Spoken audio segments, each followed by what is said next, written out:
Well, I'm glad he could join us. Maybe you've heard of, and possibly I'd say you have, of the parrots of Telegraph Hill. It's become something of a famous place in San Francisco. I didn't realize there are like 200, 250 birds up there. Patty Blau is with us right now. She's a volunteer with the Mickaboo Companion Parrot Rescue. That's right. Is this a rescue bird? This is a rescue bird, and this is one of the famous parrots of Telegraph Hill. Yeah. This is Jasper, and the reason I have Jasper with me today is that we are responsible, our rescue group is responsible for the parrots when they take ill or when they're hurt. They come to us, we take them to veterinarians who work with us to cure birds, and we pay the bills, and then they are hopefully taken back to the wild. But for the most part, the birds who take sick from the flock need to be taken in, fostered, and ultimately adopted. Okay, when you say back to the wild, you're not talking about near North Beach. Yes, I am. Yeah, that would be the wild. That's the wild. Back to the wild. Oh yeah, I remember them over by Marin Joe's or someplace. Yeah. Joe's. Okay, now these parrots are of what kind of parrot is that? This is called. Come on, turn around, Jasper. Look at the camera. Jasper. Yeah. Yeah. These are cherry-head conures. And we'd have no idea how they originally started out in the wild.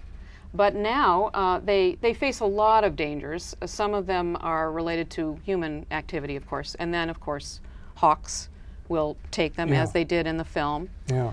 They even can get hit by cars. Yeah. Raccoons, they have raccoons on the hill because there's a lot of raccoons in the city. There's a lot of different wild animals that will eat them, and so will domestic cats that are let outside. Yeah. So we ask people not to be friendly with them, to encourage them to come down to the ground, and then we take in the ones that are sick. And specifically, we have we have a parasite which is attacking the flock. Not attacking the flock, but when the flock, we believe, drinks from a particular source where raccoons have been, there's a parasite that can work its way into the bird. And it's a worm that causes neurological damage. When we find out that a bird is sick, we can cure the bird of the worm, which is to say we can kill the worm.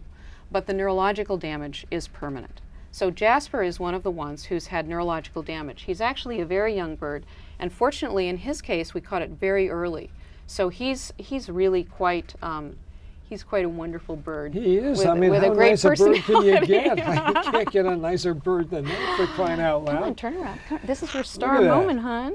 Yeah. Yeah. And the thing is, the flock has stayed about the same the flock, size? it fluctuates, as with any wild group of animals, depending upon all kinds of circumstances. The question would be, Patty, how did they get there in the first place? You know, no one knows. Some That's what I people thought. theorize that it was a wild bird, that somebody had a bird and let it free. Yeah, but you need more than one bird. Others theorize an escape bird. It's true, but you'd be surprised there are a lot of wild parrot flocks in different areas of the country. This is not the only wild parrot flock. There's a wild flock in the Mission District. There are some wild flocks. The same kind? No, different kind. Really? Yeah, birds of a feather really do flock together. Wow. Really? There are different kinds of parrots in the Mission District? Yeah. Do they speak Spanish? I don't know. I don't know. It's That's possible. a good question. Yeah. I have no idea. Wow. I had no idea. I'd never heard of that before. At any rate, I do want to say that the vet bills that we end up incurring for this flock, for the guys that we have to take in from this flock, they end up being really substantial. Do you It can need be up to to find $1,000 a bird. Wow. And do you need to find homes? Are there birds We that do. are available for adoption Yes, there right are. now? There are. They're In beautiful fact, birds. Jasper is available for adoption. And there are several others that are available for adoption too. Frequently they're special needs birds. If they're with us, especially with neurological damage, they may have special needs. Okay. And at the end of this, there's a website. And there's a website. and Please people can contact us. Yes. Okay. Mickaboo Companion Parrot Rescue. Patty, nice to see you. Thank you so much. Jasper? Jasper. Jasper. Nice to see both of you. So all right. Thanks for being here. Thanks, Jasper, very much.